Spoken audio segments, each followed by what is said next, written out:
നമസ്കാരം, കൊട്ടാരക്കര മീഡിയയിലേക്ക് സ്വാഗതം. വർഗീയതയ്ക്കും ഫാസിസത്തിനുമെതിരെ പ്രതിരോധം ശക്തമാക്കാൻ പാർലമെന്റിലെ ഇടതുപക്ഷത്തിന്റെ സാന്നിധ്യം ശക്തിപ്പെടുത്തണമെന്ന് John Brittas MP. Thiruvananthapuram parliament മണ്ഡലം മീഡിയ റൂമിന്റെ ഉദ്ഘാടനം നിർവഹിക്കവേ സംസാരിക്കുകയായിരുന്നു അദ്ദേഹം. BJP സർക്കാരിനെതിരെ പാർലമെന്റിൽ ഉയർന്ന ശക്തമായ ശബ്ദം ഇടതുപക്ഷത്തിന്റേതാണ്. അതിനിയും ശക്തമാകേണ്ടതുണ്ട്.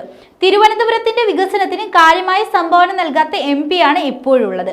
അദ്ദേഹത്തിന്റെ നിഷ്ക്രിയത്വം പല പദ്ധതികളും നഷ്ടപ്പെടുത്തിയെന്നും ബ്രിട്ടാസ് കൂട്ടിച്ചേർത്തു. തിരുവനന്തപുരം ജില്ലയിൽ 27,77,108 വോട്ടർമാരാണുള്ളത്. അതിൽ 14,59,339 സ്ത്രീ വോട്ടർമാരും 13,17,709 പുരുഷ വോട്ടർമാരും 60 ട്രാൻസ്ജെൻഡർ വോട്ടർമാരും ഉൾപ്പെടുന്നു.